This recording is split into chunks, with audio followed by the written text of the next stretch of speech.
This is actually on our first Tuesday meeting week one, but I'm going to go through and hopefully have a video for you on Aristotle and the Augustine, and that'll conclude the lecture portion of Unit 1. That'll have these posted, so hopefully it gets done today. And so again, just to remind everyone that pretty much this entire class is geared towards writing our paper. So again, at the top of our notes and on Canvas, we have, according our paper prompt, according to Sophocles, the Antigone, which we just did, Plato, Aristotle, and Augustine, what is justice? So these should be like the focus parts of your paper. So, this is what justice is according to such and such. They say this. Then, again, you should consider at least two thinkers. So you might think about if it's a 600-word essay, probably 2 paragraphs on what justice is and 1 paragraph per author. Same thing on what happiness is, and I think that would comprise a good paper. Plato thinks this is what justice is, and then he thinks it would lead to happiness or not for X, Y, and Z reasons, right? So they're not persuasive essays. You're using the literature to try and develop arguments and present those in a strong fashion.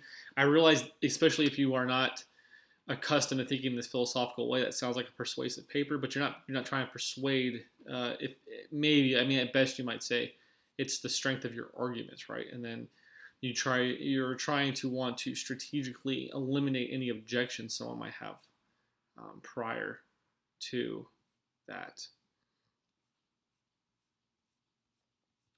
So I think I said Aristotle. I think I already did Aristotle. So we'll go through the St. Augustine. And so the game plan is the next thing after this would be Machiavelli, is probably what I meant to say. And then we should be good for the first 2 papers, and then I will have to do videos for my other class. And hopefully I get caught up where I'm just essentially providing critical feedback and grading your papers instead of just doing this kind of like pre-work lecture stuff. So I grew up Catholic, but even then I don't know much about Augustine. But obviously if you are very devoutly Catholic or are familiar with that kind of Christian faith, Augustine's a central figure.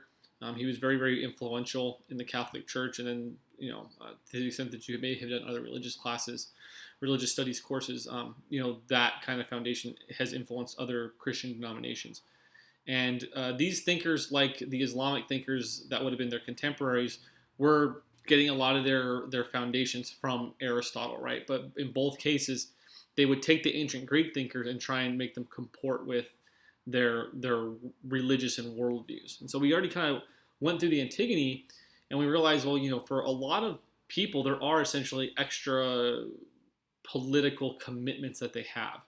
And so for a long time in the Western tradition, what the Catholic Church was the religious authority, the spiritual authority, and the political authority. So these things can also collapse into themselves. Whereas for us familiar with the American tradition, we have this somewhat conception of secularism that people interpret in different ways. But what it definitely means, regardless of your interpretation, is that there's a total separation of church and state with regards to the government and politics. Not necessarily the policies the government outputs, but you would not have which is funny because there are pastors and things in the Congress, but they would not be serving in their role as pastors in terms of the decisions they're making. They're making decisions for everybody. So they don't represent their church, they represent their district if they happen to be a congressperson that's also the head of a congregation or something like that. Again, trying to make these fairly quick. Let's see. I think my face will disappear. Maybe I'll just shift this over. You can kind of see my face. There we go. Now we can highlight the stuff if you're having accessibility issues and can see what I'm actually just reading with minus my commentary. I'm assuming YouTube cannot keep up with the spoken word. So Augustine begins by recounting the problems of his youth. In Catholic parlance, he is recounting his sins before he came to live a godlier life. And again, I already know I'm going to have typos. I apologize. I'll fix these things and repost them as we go. Apparently, he fornicated.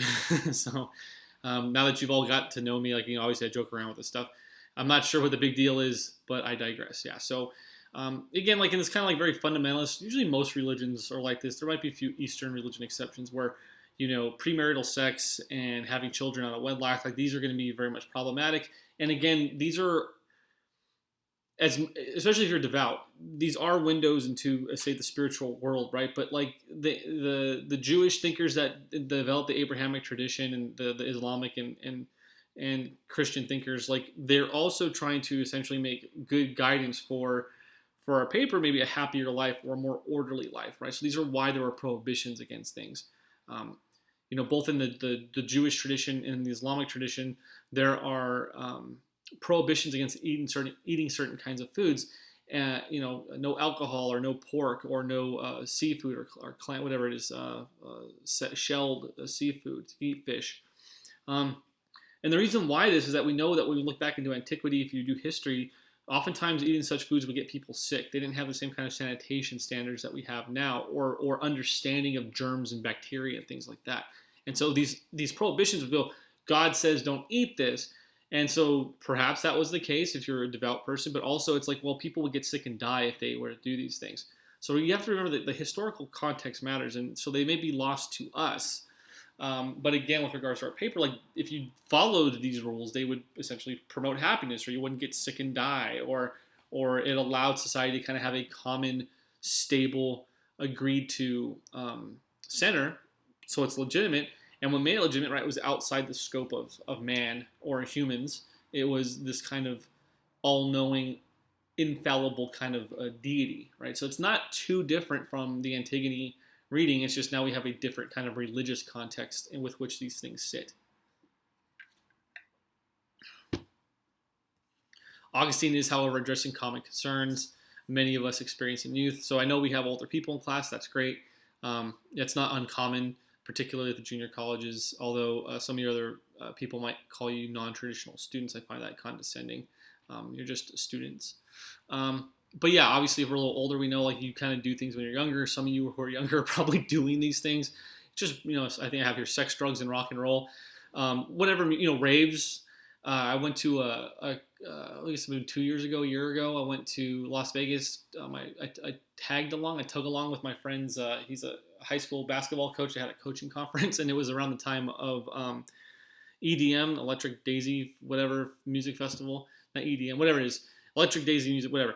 And there was like, probably 18, 19-year-old couple, and they had a kid. And I was like, are you guys going to the concert? They're like, yeah, they have sparkles and they're consuming drugs. And they were taking their baby. Baby must have been 6 or 7 months old. And I'm like, now I know I'm old because I was just like, I don't have kids, but I'm like, I don't know if you take your baby to that festival, right? I didn't actually say anything, but the fact that the thought came across my mind kind of made me feel old, but babies want to rock too. So we do things oftentimes when we're younger without hindsight or without thinking about the consequences, right? Again, many of you maybe are doing these things or have done them, are suffering the consequences. And so Augustine's aware of this, and he's saying, like, look, if I would have not caved to peer pressure or trying to satisfy, like, being cool in front of my friends' eyes, I would have kind of led this godlier life. And what he means by that, I guess, in the Christian context, is like the following the 10 Commandments, following the teachings of Jesus Christ. And he may not have had what many of us would consider happy, having a fun life, perhaps. He would have had, say, a more meaningful life. So it definitely builds off of the Greek tradition that we've just read. And I think it's definitely good food for thought for you to think about. Like, again, I think with this reading, the question you can ask yourselves is like, what does happiness mean? Because we have a pretty obvious definition of what justice is, which is follow God's law, do what God says. But does that create happiness, or is Augustine understanding happiness in the correct way? The movie The Hangover, it's probably a little dated for you guys, but it's always they partied in Vegas, right? So here we have a quote from Augustine. And is it good for the man to not to touch a woman? If you're gay, it probably is. And he that is unmarried thinketh of the things of the Lord, how he may please the Lord. But he that is married careth for things of this world, for he may please his wife. Again, I don't know exactly the history, but obviously if you don't know, Catholic priests are supposed to be abstinent. They're not supposed to get married, because the idea is that they can, almost like the philosopher kings, kind of contemplate these more heavenly ideas and do the Lord's work, as it were. And so if I have a family, if I have children, if I'm going to care about them and their needs, and I'm not necessarily going to do like this higher calling, right? So if you have family that have gone into like the church services, they'll often say, I'm following a higher calling. we can take away from this piece that Augustine holds that justice comprises in following God's commandments or God's will. Um,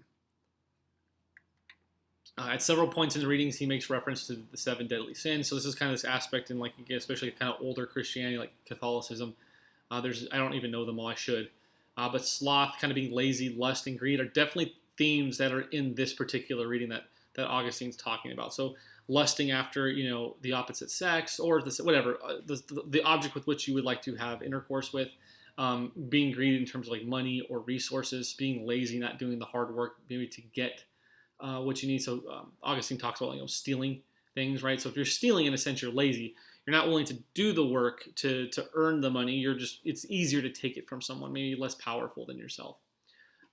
These are considered sins or acting unjustly. So again, you kind of have to, if you aren't familiar with this stuff, you kind of have to read into it the different kind of meanings that we're using. Since God is all knowing and all good, to act against God's will cannot produce true happiness. Before moving on to consider happiness, it is important to note the idea of justice percent here. I would also say, with regards to this excerpt I've written, that there's kind of this assumption, I think, at work in this kind of Christian thought that since God is all good, whatever advice he gave to people could not be anything other than good, right? So there seems to be a relationship here between, say, goodness and happiness. And that's debatable. That's up for you all to say, like, can't you do things that are not good that also make you happy? And that's kind of where I'm kind of joking and scorning kind of like, this idea of not fornicating. It's definitely a very foreign idea. I mean, obviously people still have these kind of values. And people do wait to have sex until they're married, but I think most of us don't wait because it's fun, basically. What Augustine has presented is not too different from what we have already encountered. Like Antigone, Augustine shares the views that there are laws, a sense of justice, that are not grounded in the state, right, or the realm of people. Regardless of the consequences, it is better to fulfill this higher form of justice than to partake in worldly pleasures. But unlike in the Plato and the Aristotle, there's no nuance or context for justice, right? So one either adheres to God's law or they are a sinner and unjust. So again, we know with like, especially with the Plato, I think that there's definitely the most context there. The reason why someone acts, the reasons behind the actions matter. So nuance, context matter. We talked in class today, someone brought up the example of law. And the idea is like, we follow the law. That seems to be justice, right? But none of us would call someone unjust if they had a sick child and they couldn't get medicine and they stole the medicine to save the child's life, right? We might say, you broke the law, but it wasn't unjust. And the same thing is, again, with all these kind of racial issues occurring right now in the United States. When we look back at the great civil rights movement of the 50s and 60s, when people would do a sit-in or sit in the front of the bus or not leave a restaurant that was segregated, they were breaking the law. But we think the laws were unjust and not those people's actions, right? So why is that? So there isn't a one-to-one correspondence with regards to the laws we make and the actions with which people follow. This is hard. Again, I think hopefully you're going to get this nuance now from just basic material that we all operate on these ideas or conceptions or intuitions of freedom, justice, equality, but no one really knows what it is, and there is no expert. There's no one going to tell you what it is. Only you can inform that for yourself, and then perhaps you can convince your neighbors if you're acting in good faith. And then many of us, not us, but many people think that, well, the best way to do that is through force, which I think people like Dr. King and Gandhi kind of showed, nonviolence seems to preserve the moral high ground.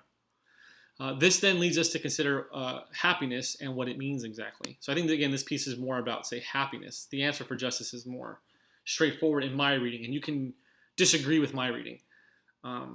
It's follow God's will. But happiness, I think, here is the more interesting question of all the readings. For Augustine, happiness is not associated with felt pleasure. Okay? So, again, it doesn't even have to be these kind of, maybe we call like vice felt pleasures of having premarital sex or doing illegal narcotics. I think there are other things that if you're just not living a godly life. So maybe let's say lying is a sin, let's say. And you're playing a game with your friends or your family where everyone knows they cheat. By this kind of perfect God's law, if you lie or you cheat, you are not causing a justice, right? So you're actually not happy, even though like your friends think it's a joke, right? You know, you have a checker or a chessboard, you move the pieces, and someone looks back, oh, you man, you cheated, right? And you all get a laugh out of it, and you go back to playing the game. Um, to me, that seems like that's happiness, right? So kind of breaking this rule or bending this rule creates happiness, but again, there's no nuance, there's no kind of exceptions, I think, in the Augustine reading. And again, I'm not an Augustine expert, but I think it's food for thought, right? So like, is happiness comprised of just following these laws that no one can ever question? I mean, think about all the rules and laws that you question, but if you kind of subscribe to this kind of heavenly authority, which again people do, there are fundamentalists around the world and in this country, they're not going to do that, right? They're not going to accept exceptions. But in the broader context of what kind of existence they lead, one would be hard pressed to call this true happiness. I think so. So obviously, if you guys don't know, I mean, I could probably put things when you kind of follow this Augustinian logic. Priests or nuns are going to lead a very austere life. They're not going to have a lot of worldly possessions. They're not going to have sex with people. They're just going to go essentially do meditation. They're going to go and pray. I think like a monastery or monks. I could probably put Gregorian chant as a link, right? And that's what happiness is. It's like sitting in a room with a bunch of people, in heavy woolen clothing and just chanting. It doesn't seem fun to me. Obviously, I don't want to live that life, but that's kind of, I think, what Augustine's saying is like what happiness is. I don't know. So again, that's kind of, again, for you all to do. And this is a shorter kind of, definitely shorter notes. So again, we have the Aristotle, and I think the Plato give you the more nuanced. Definitely the Plato gives us multiple definitions of what justice is. So you don't have to use Socrates' definition. You can use any of these ones. So you might think Thrasymachus is correct or whatever. Again, we have two senses of justice at least in the Antigone, by the Creon and by the Antigone herself. So there's not just like 4 different interpretations of justice for this paper. There's several, over 12, I would say. And again, each one kind of entails happiness. The one that talks about happiness the most explicitly is Socrates. Plato alludes to it. So hopefully this is helpful. Ask questions in class. I thought this first session we had was very, very good. And so I just hope we have more of that, or get emails if you don't want to participate in person. So I will see you guys in class and in the next video.